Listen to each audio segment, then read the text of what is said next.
Sadaqallahul azim. Allahumma inna berdoa. Semoga dengan bacaan Al-Quran dan juga pikiran kita menjadi ringan. Amin Allahumma amin Allahumma amin.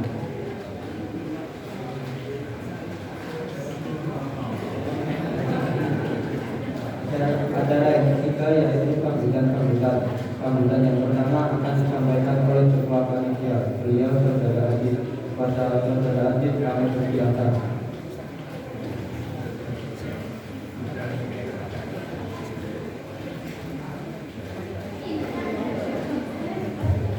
Bismillahirrahmanirrahim. Assalamualaikum warahmatullahi wabarakatuh. Alhamdulillahirabbil alamin. Wassalatu wassalamu ala asrofil anbiya'i wal mursalin sayyidina wa maulana Muhammadin sallallahu alaihi wasallam. Asyhadu an la ilaha illallah wa asyhadu anna Muhammadan abduhu wa rasuluh. Allahumma shalli wa sallim ala sayyidina Muhammad wa ala ali sayyidina Muhammad. Rabbi shrah li sadri wa yassir li amri wa hlul 'uqdatam min lisani yafqahu qawli. Lama-lama marilah kita senantiasa memanjatkan puji syukur atas kehadirat Allah Subhanahu wa taala yang mana pada kesempatan malam hari ini Bapak Ibu kita masih diberikan kesempatan nikmat, kesempatan iman, kesempatan yang lain-lain sehingga kita bisa berkumpul, ya istilahnya berkumpul, kemudian bermajelis thalabul ilmi di Masjid Al-Ihsan Mubarakah yang kita cintai ini. Kemudian yang kedua adalah lupa selawat serta salam senantiasa kita haturkan kepada junjungan kita Nabiullah Nabi Muhammad sallallahu alaihi wasallam yang insya Allah kita tunggu syafaatnya di yaumul akhir kelak. Amin Allahumma amin. Di jamaah Masjid Al-Ihsan Mubarakah, mohon izin di sini kami dari remaja Masjid Al-Ihsan Mubarakah yang selaku perwakilan, dan kami di sini mewakili dari teman-teman remaja masjid ingin istilahnya mengadakan acara semacam ini, yaitu berkaitan dengan Isra Mi'raj Nabi Muhammad SAW. Ya, semua ini berkat karena cinta. Karena cinta, kenapa? Karena cinta mahabbah. Kami di sini bertujuan mengadakan kegiatan semacam ini supaya kami ya mengingatkan kembali serta mengajak para jemaah sekalian supaya bisa mengingat kembali bagaimana kisah perjalanan Nabi Muhammad ketika melakukan Isra dan Mi'raj. Kemudian saya sampaikan juga terima kasih kepada teman-teman remaja masjid, kemudian Bapak Ibu pengurus takmir masjid juga atas supportnya. Jazakallahu khairal jazaa. Kemudian saya sampaikan juga alhamdulillah kepada Ustaz Suharno SHI atas kehadirannya. Semoga nanti kita bisa bersama-sama belajar bersama terkait bagaimana hikmah yang terdapat pada Isra Mi'raj. Kemudian saya sampaikan juga permohonan maaf yang sebesar-besarnya jika dalam kami selaku kepanitiaan mewakili remaja masjid juga ada salah ataupun khilafnya dalam melayani Bapak Ibu jemaah, mungkin ada yang kurang atau kurang berkenan, kami mohon maaf yang sebesar-besarnya. Kemudian saya mengajak juga kepada Bapak Ibu semua, mungkin ada laki-lakinya atau putra putrinya yang masih ingin ada tahu hubungan dengan masjid, ingin berkhidmat di masjid. Maka dari itu saya mengajak sekaligus untuk regenerasi. Monggo Bapak Ibu yang putra putrinya ingin bergabung dengan masjid, saya terbuka sekali untuk kegiatan yang positif. Terima kasih, itu saja dari saya. Wallahul muwaffiq ila aqwamit thoriq. Wassalamualaikum warahmatullahi wabarakatuh.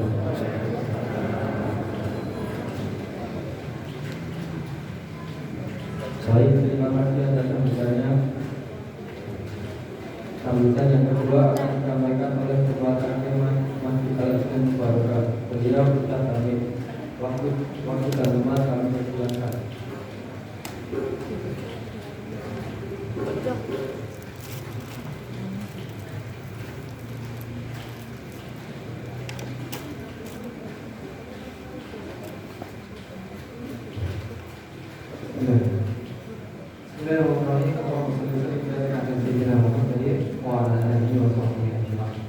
Mohon izin menyampaikan salam takzim, salam hormat dari kami kepada Allah Subhanahu wa taala. Assalamualaikum warahmatullahi wabarakatuh.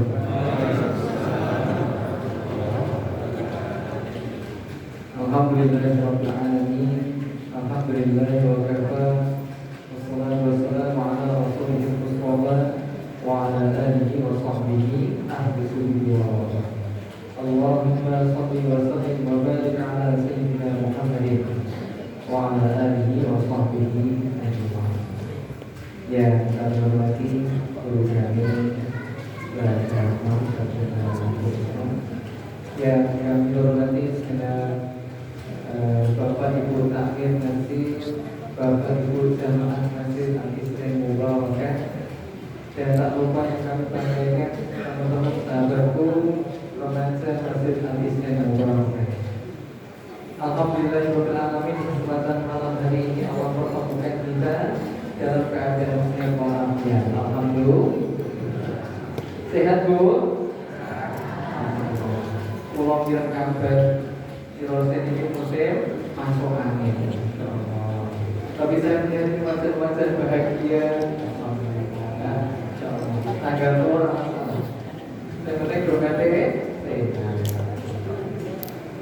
ya, alhamdulillah alamin. Bapak Ibu yang dirahmati Allah SWT, di kesempatan malam hari ini bersyukur Allah masih berikan kekuatan kita untuk berkumpul memperingati nomor ini Isra dan Mi'raj Nabi Muhammad Sallallahu Alaihi Wasallam.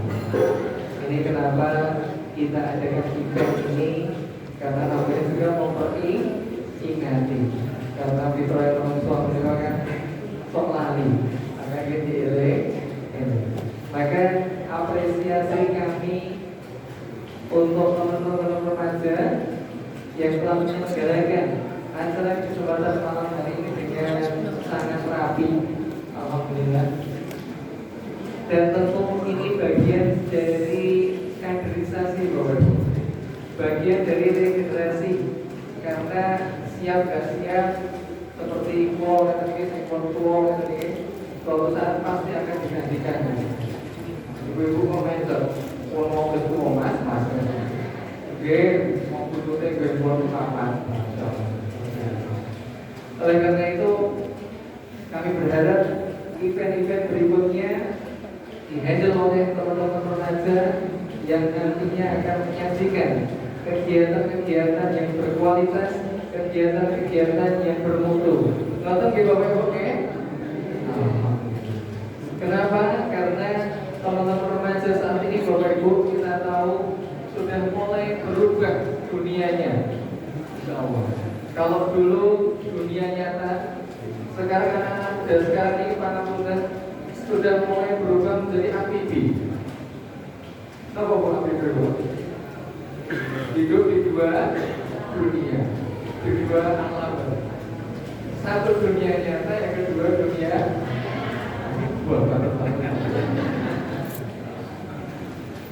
Ya. Oleh karena itu event-event seperti ini memang harus sering diadakan, harus sering digiatkan untuk apa? Untuk melatih leadership, melatih kepemimpinan teman-teman remaja, dan tentunya ini tidak lepas dari nasihat, arahan dari Bapak Sepuh, dari Bapak Ibu agar anak-anak remaja dan nantinya bisa terus berkarya. Maka oleh karena itu di kesempatan malam hari ini sekali lagi kami ucapkan terima kasih yang pertama kepada seluruh panitia dari ketua sampai yang drop di luar. Mas, dengar suaranya? Alhamdulillah. Oke, alhamdulillah kelihatan ya. Kami berharap adik-adik remaja ini nanti semangat sholawatan, semangat sholat, semangat kehidupan masjid. Insya Allah. Siap atau betul? Anak-anak muda itu isinya mau potongnya warak, semangat dikandani sambil potongnya luas dikandani.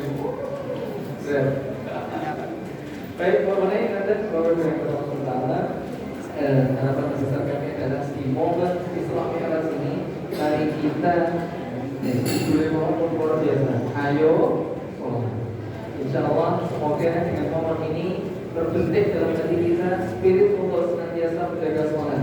Karena ada di antara kita, mungkin di antara keluarga kita yang saat ini masih muda, dan berikan ringan langkah kita, Allah menjaga sholat amin ya robbal alamin. Demikian yang sudah kami sampaikan, dan nantinya kami sangat berharap sekali mendapatkan nasihat terbaik untuk kita, untuk kami dari ayahanda dan saudara kami, Ustaz Munarroh. Demikian, kami mohon maaf. Assalamualaikum warahmatullahi wabarakatuh.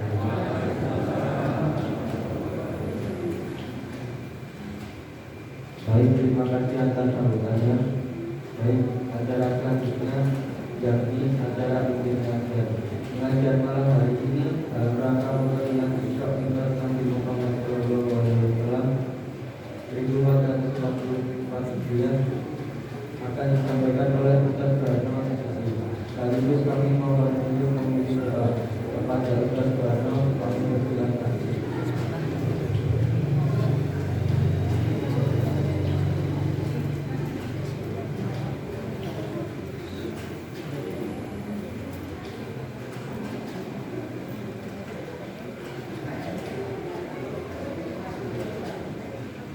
Bismillahirrahmanirrahim. Assalamualaikum warahmatullahi wabarakatuh.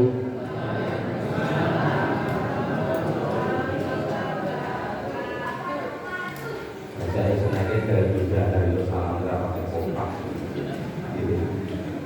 Kalau resmi dah boleh kita buka. Pokoknya boleh oke. Kalau oke malah belajar. Assalamualaikum warahmatullahi wabarakatuh.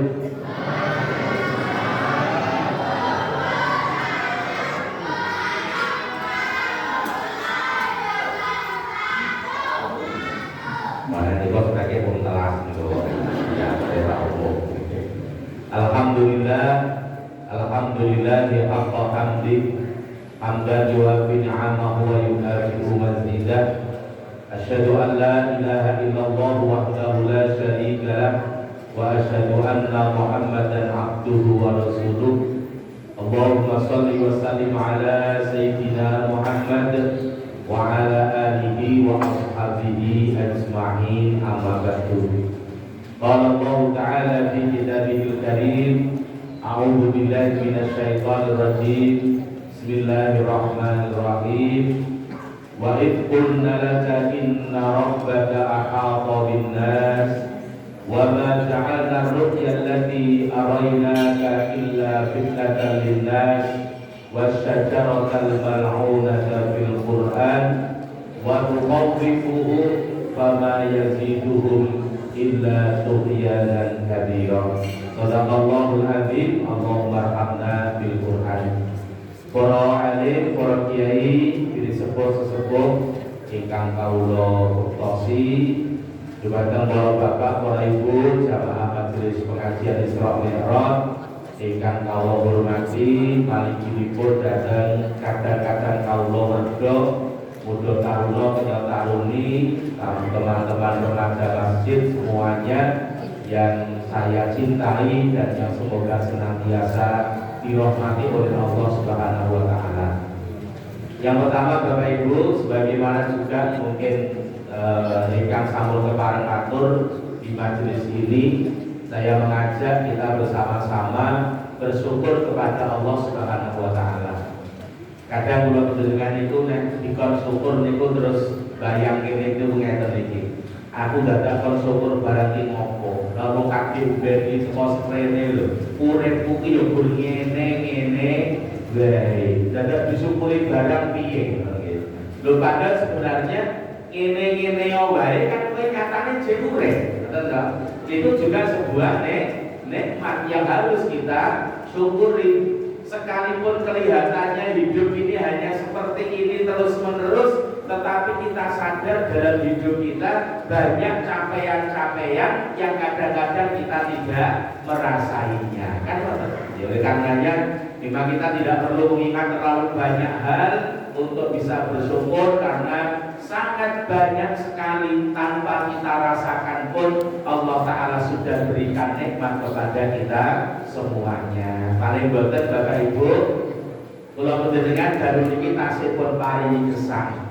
Itu artinya kita masih diberikan kesempatan oleh Allah Ta'ala untuk menambah kebaikan-kebaikan kita dan untuk menyadari bahwa kita pasti punya salah, punya dosa, sehingga kita masih diberi kesempatan untuk bertaubat kepada Allah Subhanahu wa Ta'ala. Dan nikmat apalagi yang lebih besar dari sekedar kesempatan untuk kita menambah kebaikan dan berhenti serta bertaubat dari keburukan. Kalau kita kok boten nonton, itu menjadi nikmat yang sangat luar biasa besar ingkang pun paringaken Allah kepada kita semuanya. Bapak Ibu yang dirahmati oleh Allah, malam hari ini kita bersama-sama mengadakan peringatan Isra dan Mi'rajipun Kanjeng Nabi Muhammad sallallahu alaihi wasallam. Ustaz kami sudah menyampaikan kenapa kok perlu diperingati segala nggih pancen menungso niku kanggonan lali kula panjenengan niku kala-kala niku lali ora kelingan. Bahkan menyangkut hal-hal yang penting itu kula panjenengan sok-sok ya lali. Ora lali men kala-kala lali ya kira mboten. Nah nggih, kemudian nyangkut masalah utang. Utang niku ora lali wae lali. Jadi parane kalau saya utang ibu, tapi ya ben iki tabungan biaku lho jine aku. Jadi dino iki arep baleke kok baleke kok. Apa aku utang di kowe to? Ngono iki gayane nggih. Padahal jane yo kelingan ngoten iki. Niku tabiate menungso. Mila kita dipun emutaken supados nalikane lali niku terus kelingan meneh. Dan secara cukup luas memang begitu. Kaya misalkan ngeten Bapak Ibu nggih, kula panjenengan teng alam donya niki. Kenapa kok kita harus belajar agama?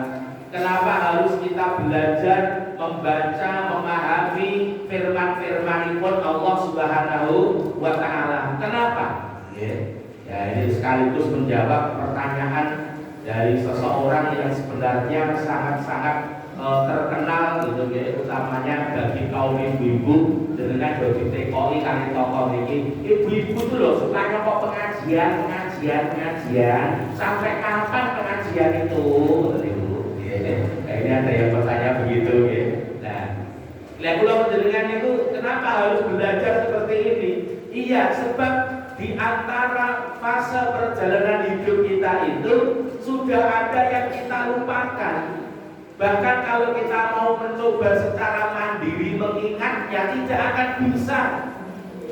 Bila wonten Al-Qur'an panjenenganipun Allah akan menceritakan kepada kita semuanya Bapak Ibu ya, bahwa dulu kita pernah berada di rahim ibu kita sekalian. Lo yakin kok kita juga nggak ada yang ingat kok, nggak ada yang ingat. Kita tahunya hanya sekedar karena mungkin ibu-ibu sudah mengalami atau kalau bapak-bapak ya melihat ya, ada ibu-ibu yang mengandung dan kemudian yang dikandung itu adalah seorang bayi yang kelak akan menjadi manusia. Tapi secara pribadi kita nggak ingat apa-apa itu. Apa iya tuh aku biar kita dulu ketemu ibuku, kita nggak ingat itu. Bahkan ketika Allah Ta'ala katakan, ketika kita berada di rahim ibu kita sekalian, ketika Allah Ta'ala akan menciptakan kita, Allah pernah mengambil sumpah kulolan panjenengan sedaya, alastu birabbikum calon menungso, kowe gelem ngakoni ora nek ingsun Allah kuwi tenan-tenan dadi pangeranmu. Ini pertanyaan yang pernah Allah ajukan kepada kita. Kula panjenengan dhewe jawabe napa? Qalu bala syahidna. Nggih Gusti Allah, kula purun nyekseni nek panjenengan menika pangeran kula satu-satunya. Nah kira-kira Pak Bu, jenengan cek kelingan kali peristiwa tanya jawab iki napa mboten? Cek kelingan. Mboten nggih. Aja kok nek jero wetenge nalikane wis lair lho awake dhewe pun mboten kelingan niku. Mboten kelingan.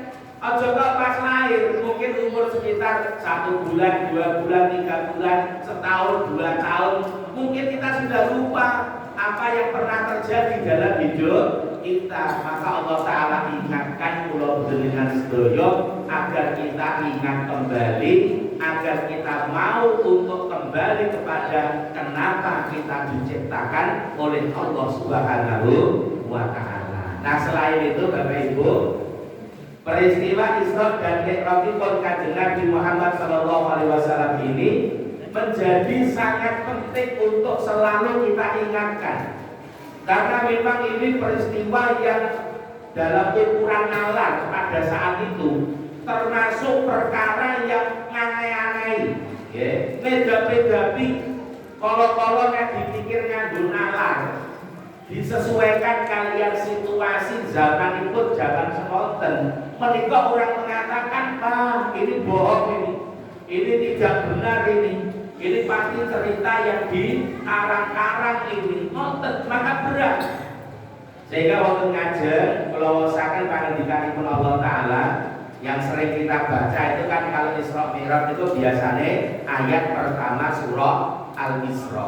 Jangan lupa di sana ada ayat yang ke-60 dari surah Al-Isra. Apa kata Allah Ta'ala?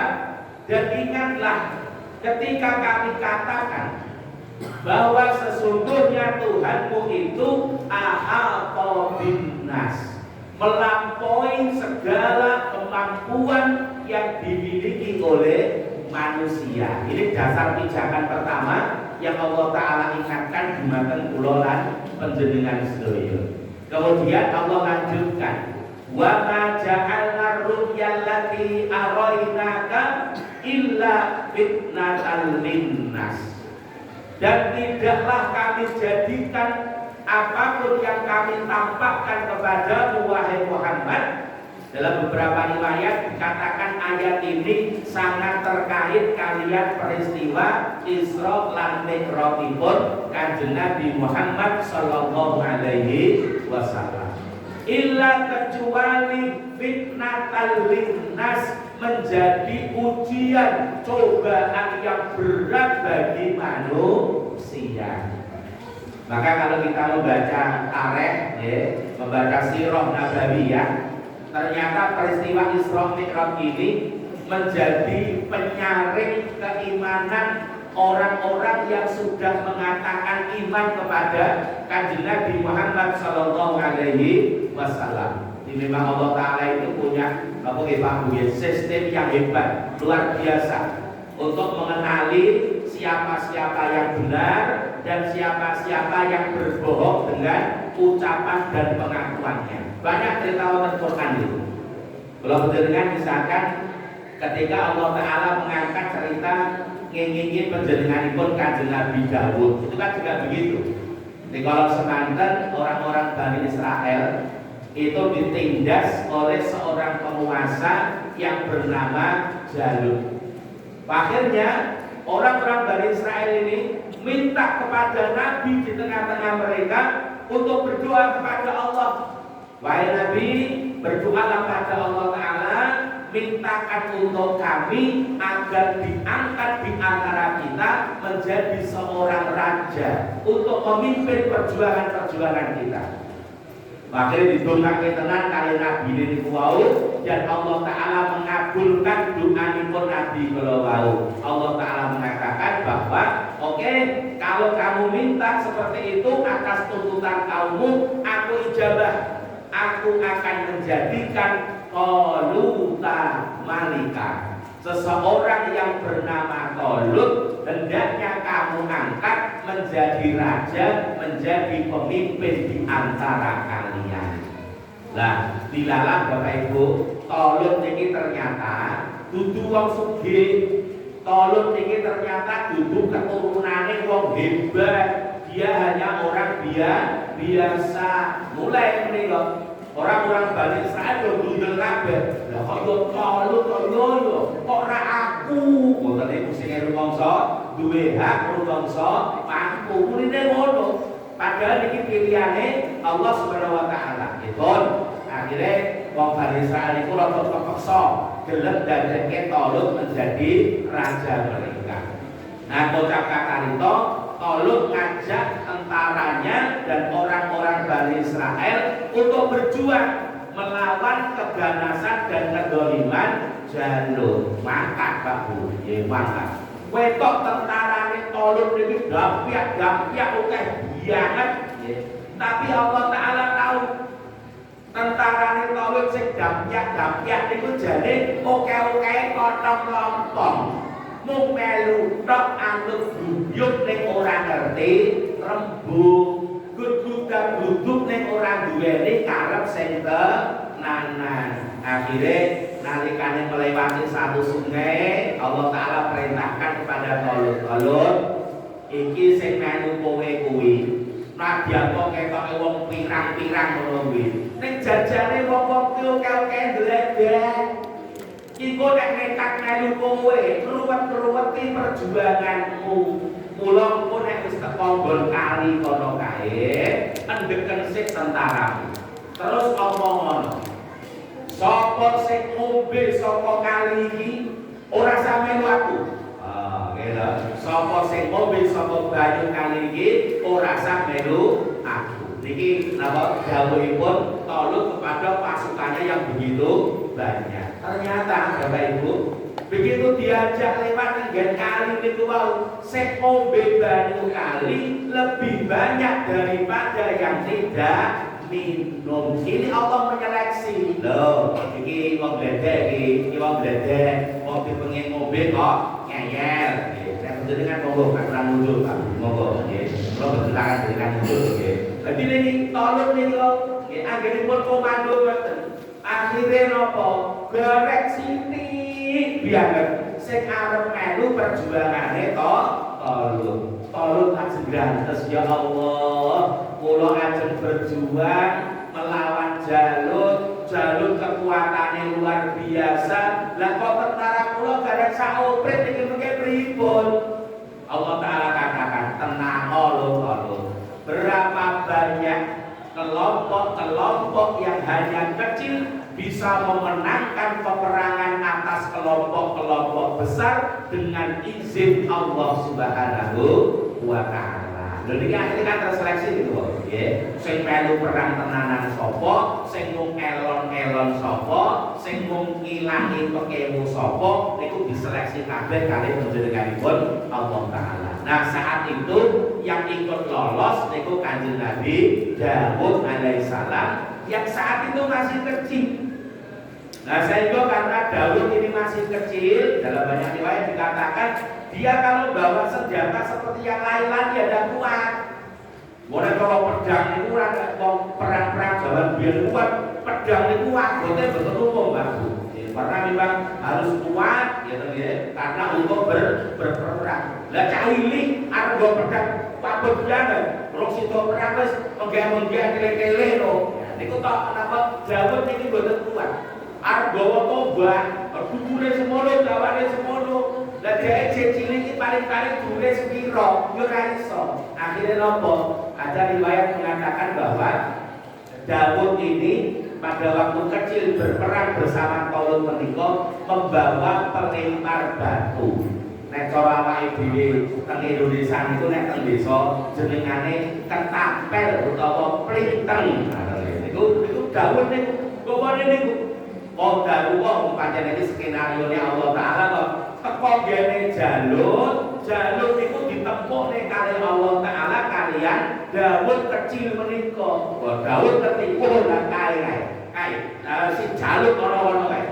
Langsung niku ketapane dikuasa, dikuasani waktu diprintene kali si Jalut niku wong nek batu akhire Jalut mati mung kena waktu printen.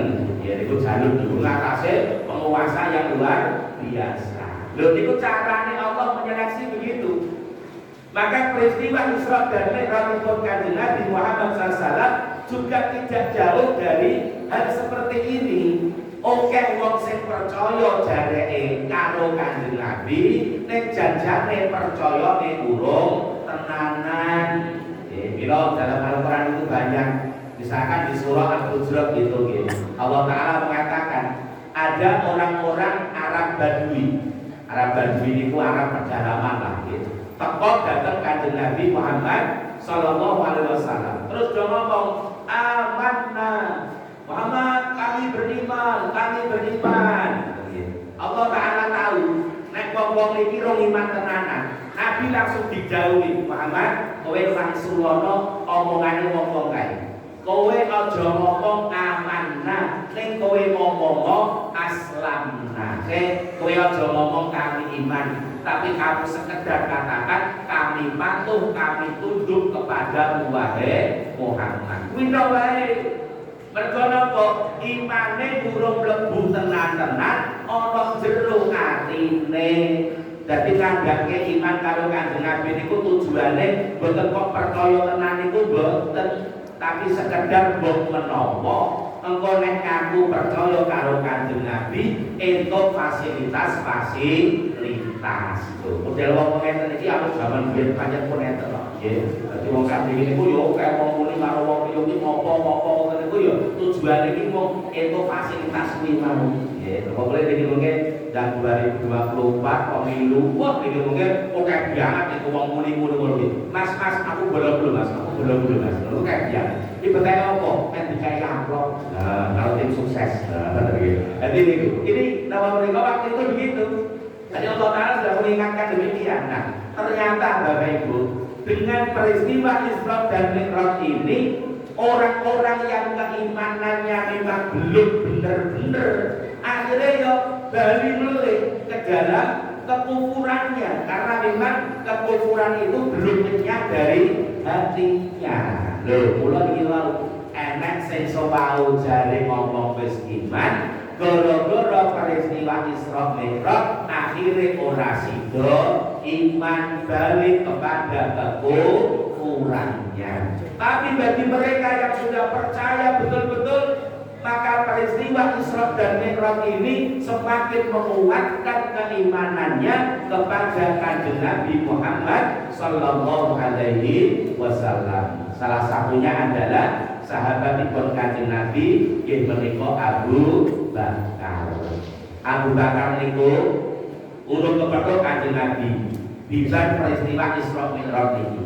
Nek wong-wong padha diceritani ngenani peristiwa Isra Mi'raj, akhire wong sing menentuk crita niku metuki panjenenganipun Sayyidina Abu Bakar. Abu Bakar tak kandhani ana sing critake wong Kanjeng Nabi yo crita karo wong-wong nek Kanjeng Nabi bar dilakoke saka Masjidil Haram yang Masjidil Aqsa munggah yang Sidratul Muntaha bali meneh wektune mung 9 tok.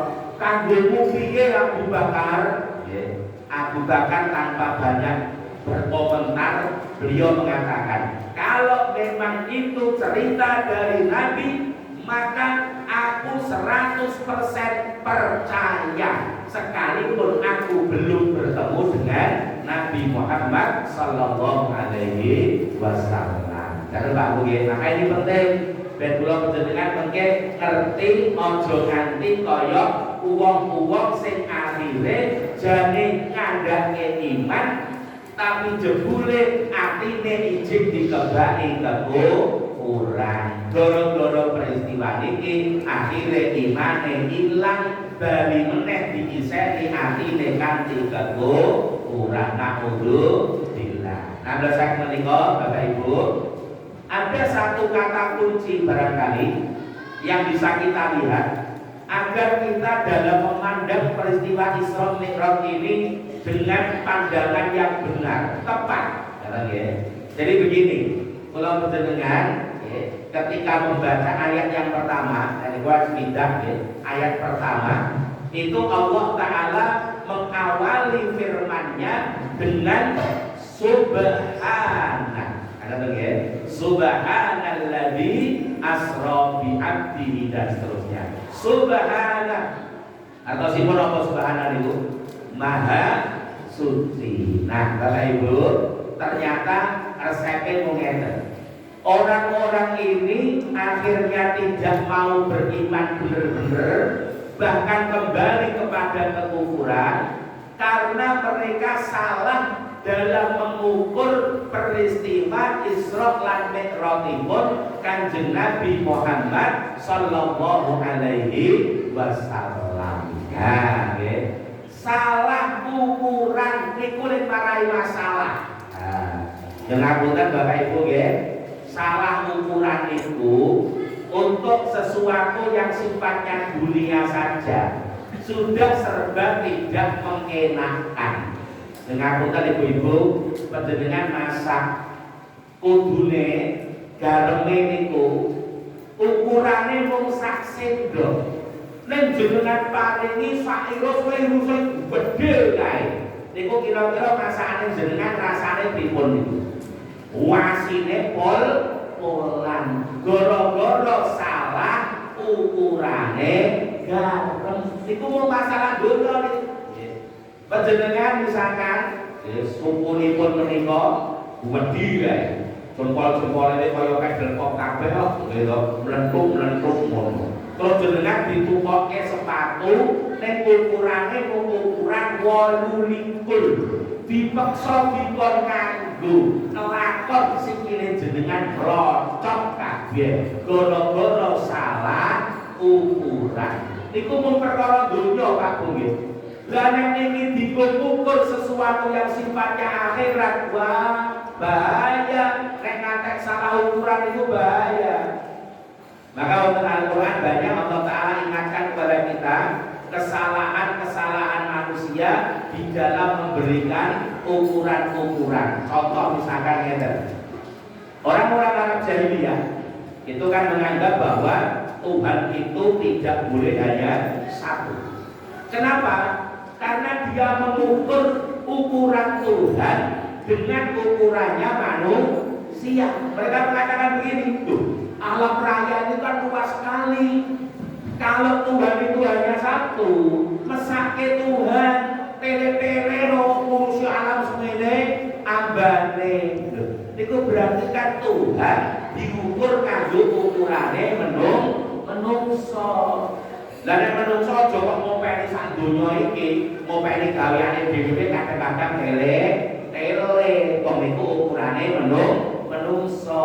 Maka akhirnya orang Arab Jahiliyah mengatakan, oh kalau begitu Tuhan itu harus banyak, biar berbagi tugas, pitik di Tuhan dhewe, wedhus di Tuhan dhewe, sapi yo di Tuhan dhewe, kangkung yo di Tuhan dhewe, topolan yo duwe Tuhan dhewe, ben Tuhan gaweane enteng. Lha iku gara-gara salah ukuran iku wae. Lah nek kantek niki diterake ngeten iki lha yo cilaka to, Pak. Lah misalkan iku kabeh-kabeh yo duwe Tuhan ngoten niku. Terus awake dhewe menungso niku nek arep mangan sate kambing sok kapan coba kok teko. Gitu. Mergo wedhuse di Tuhan kok. Jenengan agek nyekel wedhus arep dibelani. Laporan karo Tuhan.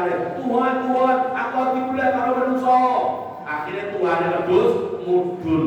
Kula panjenengan ning arep beleh wedhuse niku wau dilawan karo Tuhane wedhus. Kira-kira awake dhewe kan apa menang? Ya kalah awake dhewe.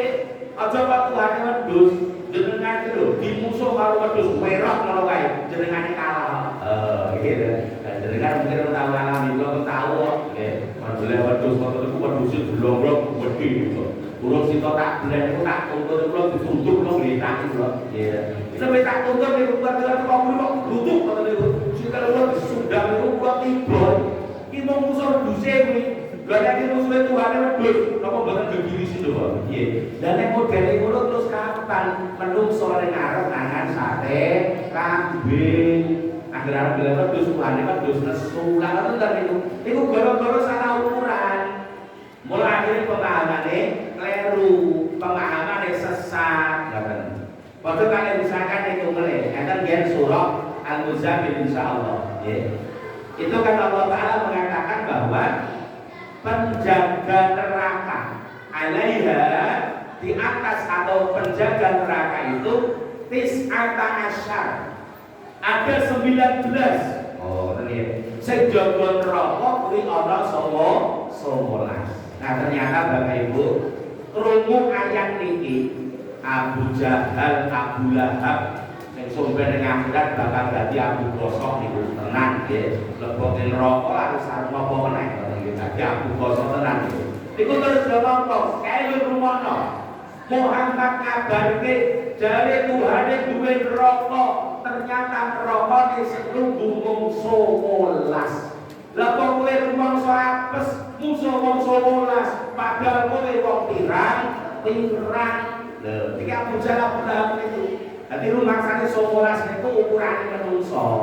Lah bujal Abu Lahab sing kafir kan kae banget to. Niku kira-kira 19 itu dikeroyok wong 100 ngono apa ya ora kalah 19 niku wau. Niku pikirane dhewe ngoten niku wau. Bahkan ada di antara mereka orang yang dikenal sebagai orang yang paling kuat, kemudian mengatakan apa neraka Tuhan Muhammad sing nulung 19, oke sing 17 urusanku, sing loro keroyokan bareng-bareng kematian rawuh nggih. Lho niku regane napa? Salah ukuran. Iki ukurane malaikat, Bro, kudu ukurane manungsa. Ngoten lho, nggih. Lah nek manungsa 19 yo kalah dikeroyok 100. Lah iku ukurane malaikat kok. Malaikat itu pemandangan yang digambarkan. Kanjeng Nabi Muhammad SAW kan diizinkan Bapak Ibu untuk melihat malaikat Jibril dalam bentuk aslinya. Kita jenengan pengen apa betul Bu delok malaikat dalam bentuk aslinya ngoten pengen apa betul? Tapi pengen apa betul Pak Bu? Kok duman kaget dadi tak jawab pengen lho piye ora pengen kok jane pengen ngoten piye. Kira-kira nek pengen nggih betul apa-apa jenengan justru kawon kula pengen ngoten mboten masalah. Cuma masalahnya ngeten. Nek Kanjeng Nabi Muhammad niku diizinke iso ndelok bentuke malaikat Jibril. Tapi nek awake dhewe ketoke nek diizinke niku mung ndelok bentuke malaikat Israil tok masalahe niku lho nggih. Dadi nek jenengan kepengin tenan ya monggo ngoten lho. Kula pokoke pengen ngoten nggih. Lah niku nek awake dhewe iki paling-paling mung ngertine malaikat Israil ngoten nggih gambarane ngoten. Jadi Kanjeng Nabi kan pernah diperlihatkan oleh Allah Ta'ala malaikat Jibril dalam bentuk aslinya. Para ulama sepakat mengatakan 2 kali. Yang pertama adalah ketika menerima wahyu Al-Quran di awal-awal, dan yang kedua adalah pada waktu Isra dan Mi'rajipun Kanjeng Nabi Muhammad Sallallahu Alaihi Wasallam menikah. Ini adalah 2 kali Nabi diizinkan untuk melihat Jibril dalam bentuk aslinya. Kalau selain 2 ini Jibril datang biasanya tembok-tembok menjadi seorang manusia. Kaya nika pun hadis tentang iman, Islam, ihsan. Itu kan ada seorang laki-laki yang datang di majelisnya Kanjeng Nabi. Laki-laki itu rambutnya sangat hitam, pakaiannya sangat putih. Itu saya tekon itu Pak. Itu kita enak menungso, ibu umur-umuran rada tuwa ngoten zaman saya kita ora mungkin. Nggih. Nek saniki yo lambine yo sirahe putih kabeh iki ngoten nggih. Niku saya tekon itu wae. Terus nyedak kali Kanjeng Nabi. Bertanya tentang Islam dijawab. Bertanya tentang iman dijawab. Ternyata dia membenarkan jawabannya Kanjeng Nabi niku wae. Bareng kiai niku pun lunga, para sahabat dalam kepenasarannya ditanya oleh Kanjeng Nabi, kalian tahu tidak tadi yang datang siapa? Sahabat mengatakan Allahu wa rasuluhu a'lam. Allah dan Rasulnya yang lebih tahu. Terus Nabi mengatakan innahu Jibril. Dia tadi adalah Jibril atakum yang datang pada kalian yu'allimukum dinakum, mengajarkan kepada kalian agama kalian. Iki mau Jibril tapi wis wujud menungso. Tapi nek wujud aslinya hanya 2 kali. Ada riwayat yang menyatakan Jibril ini didelok Kanjeng Nabi adek suwiwine separuh. Niku pun nutupi jarak antara atas bawah di sebelah barat sana. Jadi pulau niku wis ora iso didelok ketutupan separuh suwiwine Jibril. Niku agak separuh wis semono. Lah urung awake urung suwiwine sisa paruh meneh. Begeldah kaya apa gedene. Lah ngoten lho nggih. Lah nek niki ngantek cacahe 19 apa sing iso dilakoni menungso? Lah wong sitoke mungkin wis ra iso apa-apa kok apa meneh niki ngantek 19 sing jaga nerakane Gusti Allah. Ngoten nggih iki mergo napa? Salah ukuran.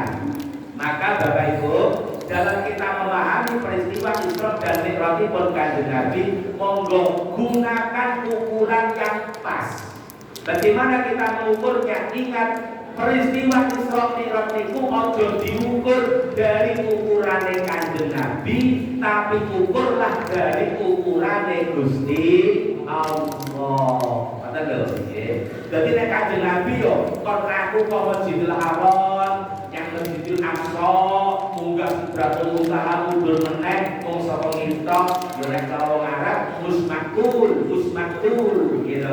Ora ketemu nalar.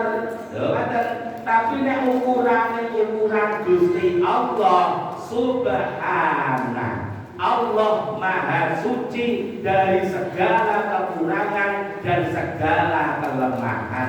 Apa sing ra iso dilakoni karo Gusti Allah? Dah ada. Kalaupun beliau memperjalankan hambanya yang bernama Muhammad ini sedemikian rupa perjalanannya, Gusti Allah menolak bro, ya iso. Padahal lho, ini ukurannya biar pas. Maka di ayat lanjutan ayat itu kan ceprol, Allah Ta'ala mengatakan linuriyahu min ayatina, agar kami tampakkan kepada Muhammad dari tanda-tanda kekuasaan kami. Jadi ukurannya wis ukurane Allah, nomor loro ukurane ayat, tidak sekedar ukuran sunatullah yang biasa. Ngoten nggih. Jadi nek kanggo sunatullah biasa yo munggah rono ora nggo tabur wong sikil niku yo mati, ora iso ambekan kok. Niku nek nganggo ukuran sunatullah biasa. Tapi niki ukurane ayat. Nek pun ayat niku akale kadang-kadang dijak mikir wis angel, ora nyanda. Contoh aku nggih, contoh niki.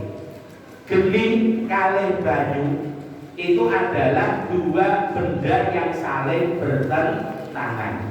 Ketika ada api digrujuk kanggo banyu, niku biasane genine mati.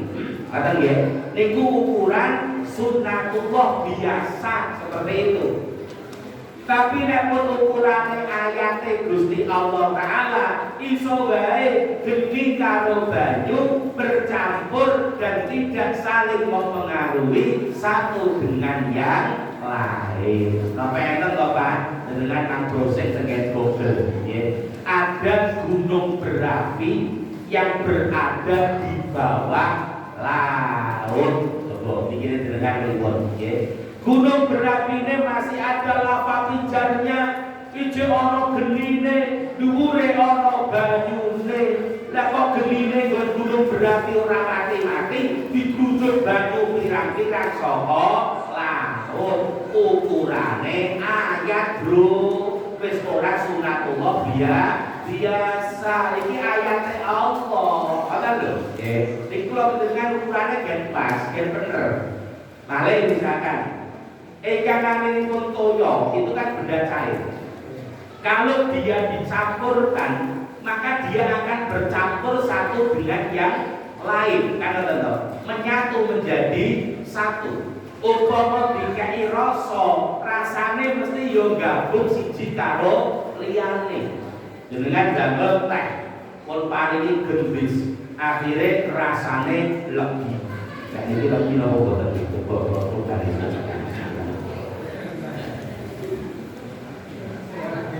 alhamdulillah.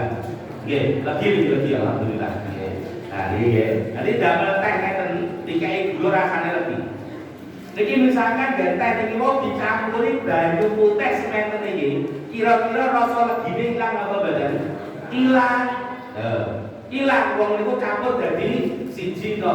Niku sunatullah biasa. Nek pun kanggo ayate Allah ukurane iso bae Allah Ta'ala misahke sing ana ngisor kene dan teh legi digrujuki dhuwur banyu putih ora nyampur karo wedang teh. Niku nek wis nganggo ayat. Dan itu ada yang sepuhnya lebih besar. Allah Ta'ala mengatakan, apa kamu tidak melihat bagaimana kami memisahkan laut separone kene banyune tawar, separone rono banyune asin. Lho, wis akeh niku nek memahami kanggo sunatullah biasa ora nyanda. Nek pun ngeten iki awake dhewe menggunakan ukuran ayate Gusti Allah. Mboten Pak nggih, monggo niki ben kula panjenengan tidak ada keraguan tentang peristiwa Isra lan Mi'rajipun Kanjeng Nabi Muhammad sallallahu alaihi wasallam. Mergo diukur nganggo ukuran sing pas niku wae.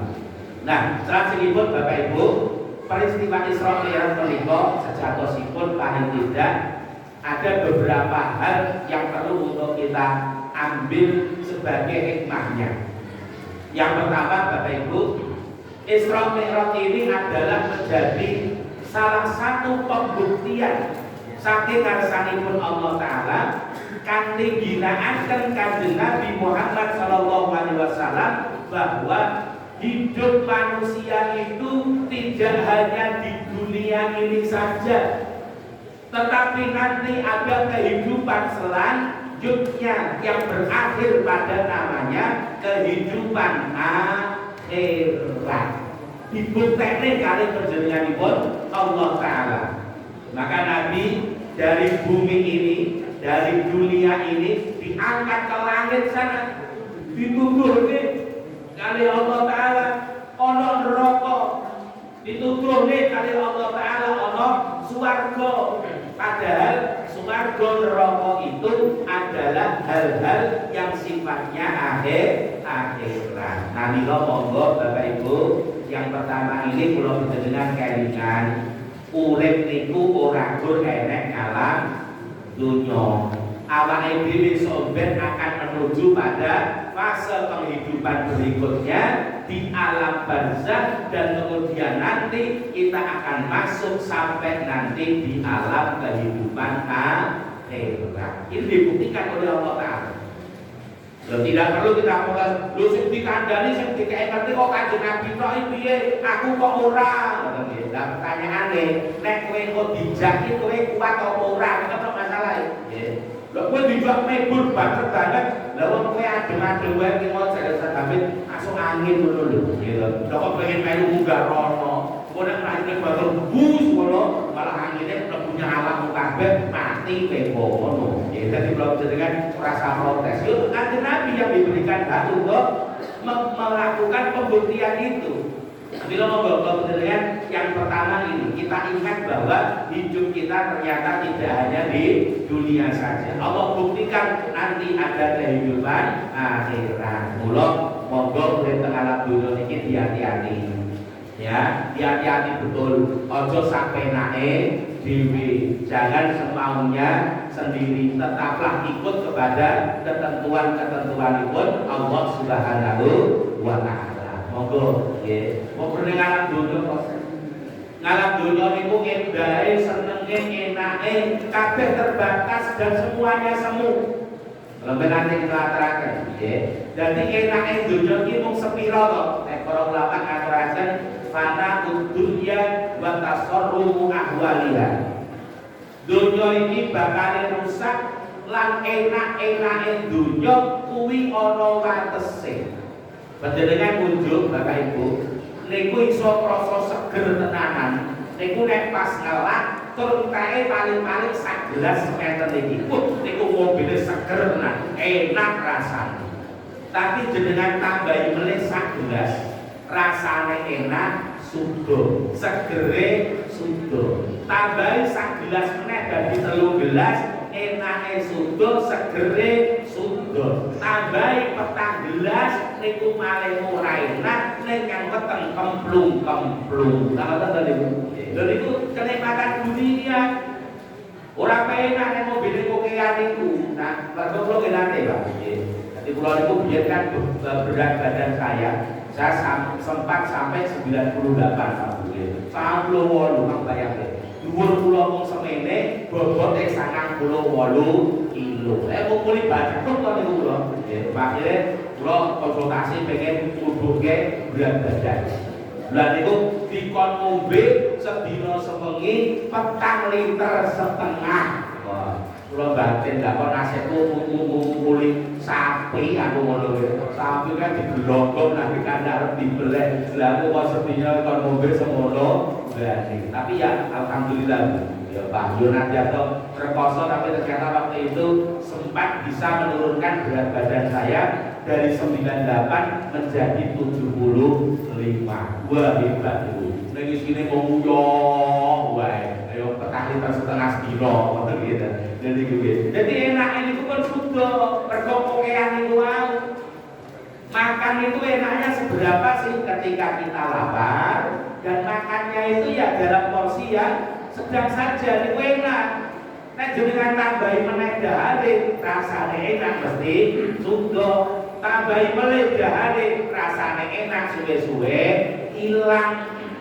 Wong niku sesuatu sing sifate dunya, betul lho. Bahkan kesenangan dunia itu kesenangan yang semu. Jadi kalau dengan beberapa tahun ya, orang-orang metu-metu mergo corona, bahasa ini corona pun hilang. Alhamdulillah mugi-mugi saestu awet saking izin lan dari Allah Taala, bahwasanya awake dhewe pun bebas. Akhirnya wah awake dhewe ora piknik ayo piknik bahagia. Lo tak ngerti, apa nek piknik iki terus bahagia tenanan, karuan. Dulu kan ketoke pikniknya nyatane siji, senengane golek gratisan. Kalau sudah gitu, bayar kok bayar rasa wae. Berarti piknik itu bukan sesuatu yang menyenangkan. Loro, nalikane piknik, ana nggon tempat piknik itu arep jajan wae hitung-hitungane jeli raja mah gitu. Gua malah banget itu pasta. Ngerti tulisannya bon panggung ya Allah es teh 8.000 ngono gitu. Kadang Solo 2.500 nek kene malah masyaallah 8.000. Wis rasi do wae. Ala piknik nelak dirangi nempet iso bahagia kok dicoba gitu. Jadi itu kali jadi menteri jamaah.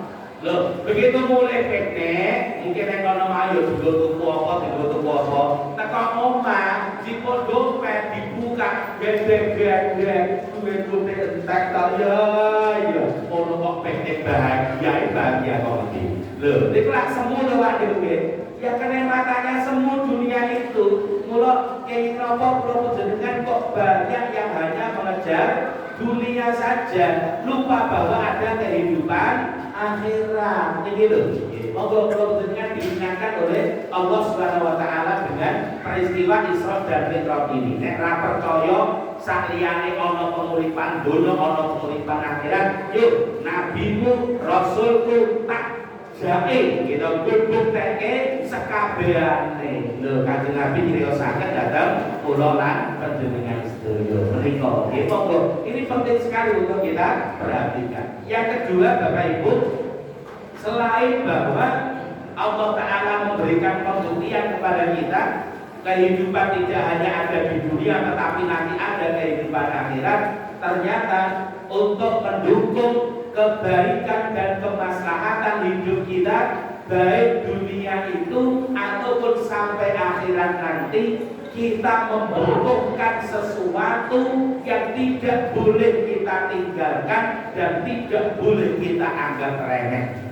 Sesuatu itu apa? Tentu hasilipun Isra lan Mi'rajipun Kanjeng Nabi Muhammad sallallahu alaihi wasallam. Nggih menika wahyu kepada Kanjeng Nabi dan kita sebagai umatnya untuk menjalankan sholat dengan sebuah kewajiban sehari semalam sebanyak 5 kali akhirnya.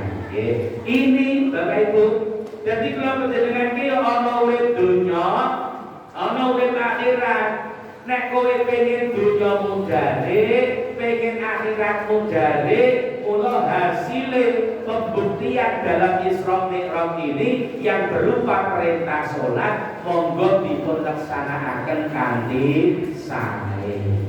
Bapak Ibu, mungkin kalau dengan bertanya, lah nek salat di dunya ki apa to efeke? Lah nyatane kono-kono kae lho, kok ora salat nyatane yo jebule, gitu. Malah kono-kono kae salat ora tau, maksiat totokan, wis tuwek ra mati-mati. Lah tanggaku ki salate rapi, ra tau mindah elek, 40 tahun malah mati. Lah kadang awake dhewe kan protese ngoten niku to. Nggih. Bapak Ibu yang dirahmati Allah taala, masalah mati dan tidak mati niku pancen bukan sesuatu ukuran untuk menunjukkan bahwa apa yang kita lakukan itu benar-benar bermanfaat untuk kita dalam kehidupan dunia. Agama ora iso diukur kanggo ukuran-ukuran kaya ngoten niku wae. Yang pertama itu.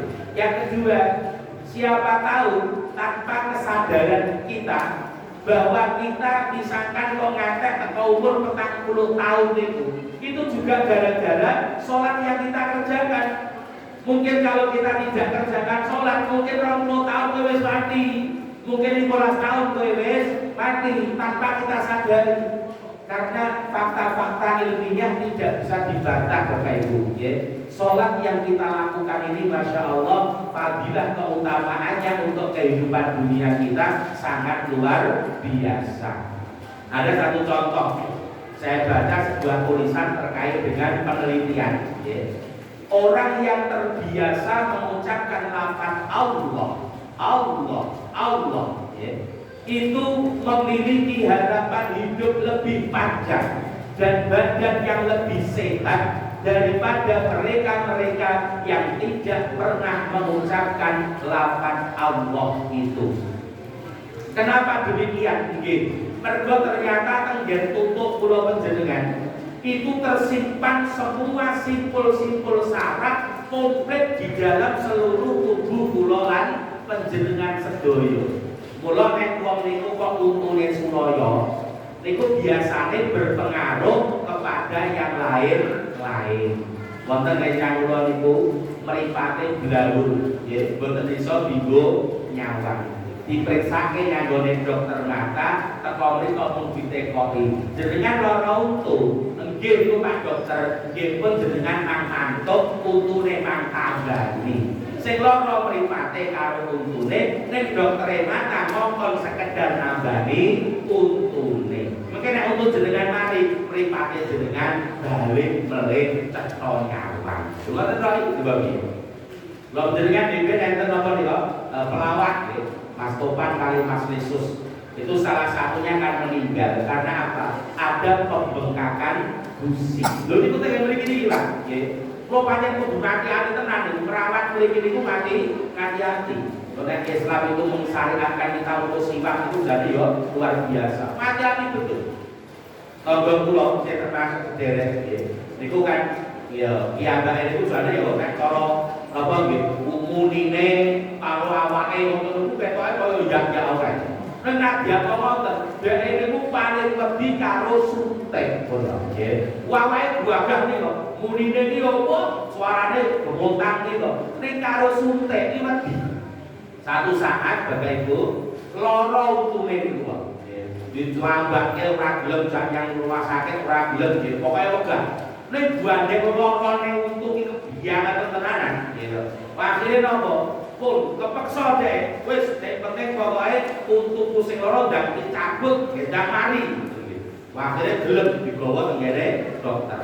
Nah, kan mriko nek ajeng nyabut kan kudune kan untune sing lara niku pun mari dhisik. Biasanya dicek ditutup atau niku pandanya mana Kak? Ya tutup. Tuh, saya sakit Pak. Boten, gitu. Tutup meleh. Tuh sakit Pak. Boten. Soalnya dikolok banget gitu. Mung beteke supaya ora dawa-dawa gendang dicopot dan ngari karepe ngoten. Nggih. Kanggo ditutup kekoke saya sakit Pak. Pun matur, pun boten lara, boten lara. Wah, akhire teng doktere dicabut untune niku wae. Langsung gletak kelenger tenan. Nggih. Perlu Pak obat pirang-pirang dina. Lha niku gara-gara untu tok niku. Loh, nek kalau panjenengan dengan menyebut lafaz Allah saja bisa menyebabkan hidup kita lebih baik, lebih sehat. Apalagi kalau kita lengkapi dengan gerakan-gerakan sesuai dengan petunjuk dari pencipta kita di dalam kita menjalankan sholat. Masya Allah, luar biasa. Ada penelitian lagi, ya. Di dalam kepala kita, otak kita itu ada satu bagian yang dia tidak akan teraliri oleh darah secara maksimal kecuali ketika seseorang dalam keadaan bersujud. Jadi nek katut biasa kata ini, niku darahnya kan bagian otak niku wau niku ora iso maksimal. Nah itu nek ngomong kata ini biasanya kira loadingnya lama. Nek kalau dunia maya itu ternyata dengan sujud itu akan mampu untuk membawa darah itu, memenuhi ruangan itu, membawa oksigen yang sangat banyak, dan itu ternyata menjaminkan kesehatan daripada orang tersebut. Alhamdulillah. Lho, ini penting sholat itu, ini secara fisik. Secara rohani, Bapak Ibu, sholat ini bernilai sangat luar biasa kanggenipun kula lan panjenengan. Dunia yang kita jalani ini penuh dengan berbagai macam problem, dengan berbagai macam masalah. Kalau nek wong ora kuat ngadepi probleme, ngadepi masalahe, entekane terus linggih metenger ngoten niku nggih. Ketok ngalamun suwe-suwe terus mesam-mesem dhewe, guyah-guyu dhewe alias kentir. Ngoten ya. Iki nek ora kuat, maka sholat itu menjadi salah satu yang menetralisir pikiran kita dari segala beratnya tanggungan beban hidup. Yo nabi atau sholat ora iso lunasi utang, betul ya. Nek minimal yang kita lakukan dalam sholat itu sementara bisa membuat pikiran kita lodak, manahipun jembar, dengan begitu bisa berpikir dengan baik untuk mengatasi masalah yang sedang dihadapi. Betul lho. Nek cara niki mau termasuk Isra Mi'raj itu kan juga penting, Pak. Karena Isra Mi'raj itu terjadi ketika Nabi sedang mengalami kemudahan yang luar biasa. Pun wastani sebagai Amul Husni, tahun kegelisahanipun Kanjeng Nabi, ditinggal meninggal oleh istri tercintanya Khadijah binti Khuwailid, ditinggal meninggal oleh paman tercintanya, diboikot ekonomi oleh orang-orang kafir. Nambayake kaya ngopo rekasane, kaya ngopo bebane Kanjeng Nabi luar biasa berat. Maka akhirnya Isra Mi'rajkan dengan hadiah berupa sholat. Niki paling tidak betul sanepo datang kula panjenengan, sholat yang kita lakukan kalau kita jalankan dengan benar, dengan baik, ini akan mampu menjadi sarana kita untuk curhat kepada Allah Ta'ala, meringankan dan melepaskan segala beban dan masalah dalam kehidupan kita. Dan itu nggak bisa dipungkiri, Pak Bu. Wong sekedar cerita niku pun marai ayem teng ati. Terus apa bener? Sekedar cerita. Kula pengalaman, waktu itu pernah ada ibu-ibu dua. Niku anggere liwat ngarep kula minggu, liwat ngarep kula minggu. Mungkin nek kula enek, waktu niku terus matur, "Ustaz kula mampir di kantor boten." Monggo kan ora mampir, mampir teng nggih kula. Begitu mampir linggih, piyambake mung napa? Cerita. Ustaz, kula kagungake lanten napa Bu? Kula ngadepi bojo kula pun abot. Cerita kenane sing lanang. Yo kula yo ora iso napa-napa, Pak Bu. Kula yo mumurine sing sabar nggih Bu, ingkang sabar. Mugi-mugi kadharan panjenengan kathah. Kula mumurine wonten tok, cerita menunggu matur nangis-nangis kula mumurine yo ngono tok. Lah kula nawani jasa liyane kula yo mikir-mikir kok, misalkan kula nawani jasa, tenang kok Bu, mungkin bojone jenengan kapan-kapan kepethuk tak kamplengane misalkan kula nawani ngono. Lah wong aku tau ngerti bojone lho. Lah aku nek ketemu ternyata kok awake dhuwur, iki pentekol-pentekol, lah sekremo nek kula aku ngono nggih. Kula yo ora iso menawarkan solusi itu. Kula mau ngandhake sabar Bu, tawakal donga kali Allah Ta'ala. Setelah beliau cerita panjang lebar nangis-nangis itu, beliau mau pulang apa yang dikatakan, Ustaz matur nuwun nggih, jenengan pun purun ngrungokke cerita kula nek pun bar cerita ngene iki nyangati plong yang pikiran enteng sekalipun durung enek solusine. Lho niku kate wong loro niku sing kula nggih dulu. Nggih. Lho ternyata sedang seperti itu Pak Bu, niku nyangati itu longgar banget, ngoten lho.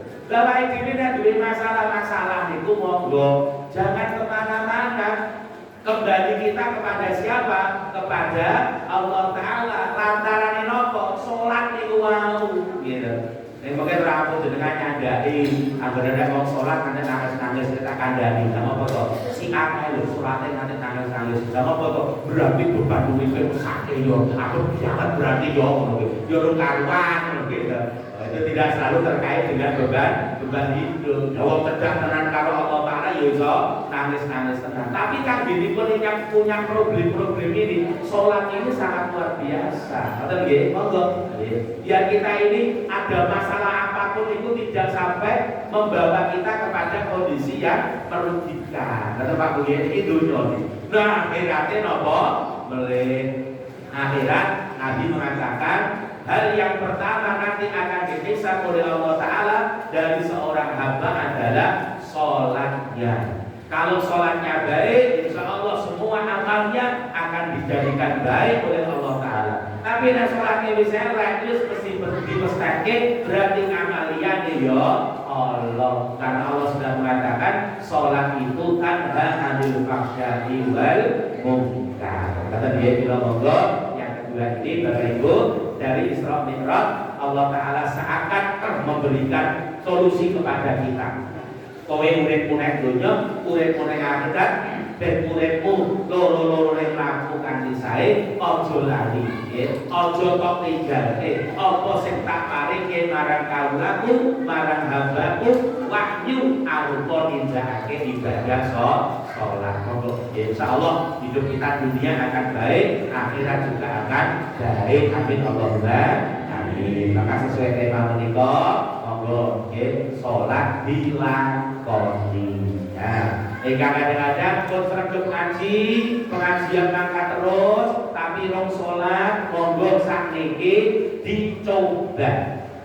Dereng saged niku Pak latihan nggih. Lho latihane pripun jenengan melu jamaah pun mangkat sing mawon urung apal-apale urung apal dunyane rapopo melu sing gerak-gerakane. Kita belajar dari nol saja nggih. Lho mengke pun mundak sithik yo nek diukur nek boten diukur kemauan kita sudah dicatat di hadapan Allah Subhanahu wa Ta'ala. Karena memang kemampuan orang itu beda-beda Pak. Tegek-tegek itu wonten simbah-simbah. Tapi Masya Allah jamaah kula kali beliau, kula kalah. Gua sregep beliau. Karena apa? Saya tanya, jenengan kok sregepen jamaah to, Mbak? Kula wedi nek salat kula mengke salah kok, Mas. Jadi melu terus. Dan ternyata betul, kalau sholat sendirian, beliau mesti keliru. Nah, karepe niku yo teko kanjeng tahiyatul masjid, melu tahiyatul masjid. Tapi rakaat kedua bangkit dari sujud kedua madhep Allahu Akbar langsung bablas rukuk meneh. Ngoten niku lho. Dikandani ping 50 buntut yo ora malih gitu. Yo pancen kemampuane teko semono. Kita belajar Pak nggih. Isone sing diapalke apa kangge niku ora masalah. Dengan punten kula niku nyangoni simbah kula antarunan. Karena beliau ora kuno nggih, boten iso maca boten iso nulis. Niku mung kula sangoni hafalan Al-Fatihah kali Al-Ikhlas kulhu niku tok nggih. Wis boten kula sangoni liya-liya mergo dijak hafal liya nggih pun budan nggih ngoten niku nggih. Pun loro niku mawon. Lah niku nek bar Fatihah yo macane kulhu meneh le.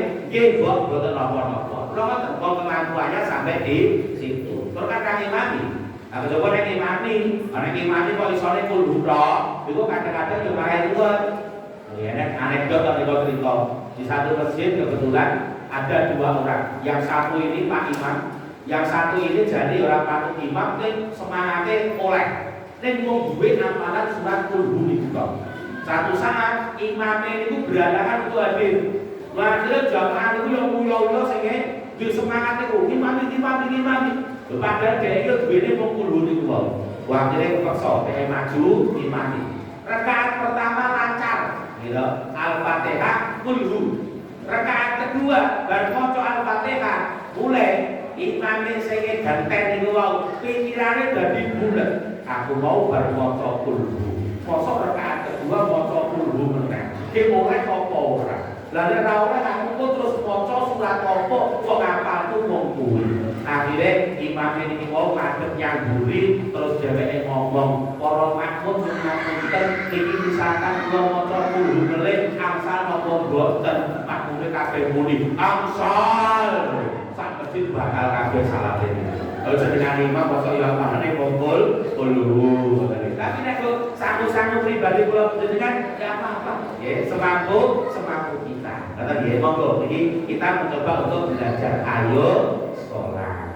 Ini kok nggih Bapak Ibu, kula kita menika kemawon ingkang kita aturaken dalem menika semoga ada manfaatnya khususnya kepada saya supaya kami berbeda dengan sedaya bersamaan dengan taufik dan hidayah dari Allah Ta'ala kita diberikan keimanan yang sejati oleh Allah Ta'ala terhadap apapun yang harus kita imani di dalam agama kita ini. Dan yang kedua, semoga Allah Ta'ala berikan kekuatan kepada kita untuk menjalankan kewajiban sholat ya, yang merupakan hasil Isra Mi'raj, dan semoga Allah Ta'ala berikan kita kekuatan untuk bisa istiqomah di dalam menjalankannya. Amin Allahumma amin. Monggo sadaya tutup sesarengan kita kiraaken nyuwun kedua dumateng saudara Allah Subhanahu wa taala. A'udzu billahi minasyaitonir rajim. Bismillahirrahmanirrahim. Allahumma shalli wa sallim ala sayyidina Muhammad wa sallim radhiyallahu ta'ala an kulli sahabati Rasulillah ajma'in warhamna ma'ahum bi rahmatika ya arhamar rahimin. Alhamdulillahi rabbil alamin. Allahumma ighfir lana wa li walidayna warhamhuma kama rabbayana shighara. Allahumma ighfir lil mu'minina wal mu'minat wal muslimina wal muslimat al ahya'i minhum wal amwat innaka sami'un qaribun mujibud da'wat. Allahumma inna nas'aluka salamatan fid din wa 'afiyatan fil jasad wa ziyadatan fil ilmi wa barakatan fil rizqi. Allahumma a'inna 'ala dzikrika wa syukrika wa husni ibadatik. Allahumma inna nas'aluka al-huda wat-tuqa wal-'afafa wal-ghina. Allahumma arzuqna rizqan wasi'an halalan thayyiban mubarakan fihi innaka antal khairur raziqin. Rabbana hab lana min azwajina wa dhurriyyatina qurrata a'yun waj'alna lil muttaqina imama. Allahumma ij'alna wa dhurriyyatana min ahli al-ilmi wa ahli al-khairi wa ahli al-Qur'an. Allahumma ij'alna muqimis shalah wa min dhurriyyatina ya rabbana wa taqabbal du'a. Allahumma sallimna min afatid dunya wa min adzabil akhirah. Allahumma inna nas'aluka al-'afwa wal 'afiyah wal mu'afata ad-da'imah fid din wad dunya wal akhirah. Allahumma barik lana fi Rajab wa Sya'ban wa ballighna Ramadan. Allahumma barik lana fi Rajab wa Sya'ban wa ballighna Ramadan. Allahumma barik lana fi Rajab wa Sya'ban wa ballighna Ramadan. Rabbana atina fid dunya hasanah wa fil akhirati hasanah wa qina adzabannar. Wa sallallahu ala sayyidina Muhammadin nabiyil ummi wa ala alihi wa baraka wa sallam. Subhana rabbika rabbil izzati amma yasifun wa salamun alal mursalin walhamdulillahi rabbil alamin. Pengadilan semata kata kira langsung punya pangapunten kalau lokasi subhanallahumma wa bihamdika asyhadu an la ilaha illa anta astaghfiruka wa atubu ilaik walhamdulillahi rabbil alamin. Wassalamualaikum warahmatullahi wabarakatuh.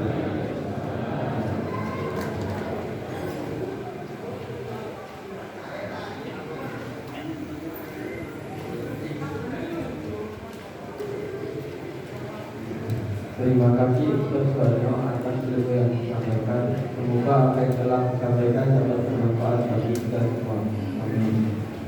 Baik jamaah yang berdoa, acara telah kita lalui semua. Menginjak acara terakhir adalah menutup. Mari kita tutup dengan doa kafaratul majlis.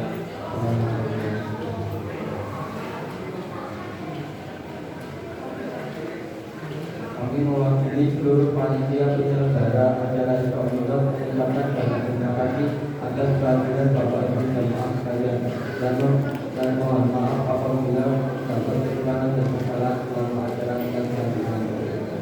Akhirul kalam, wabillahi taufiq wal hidayah.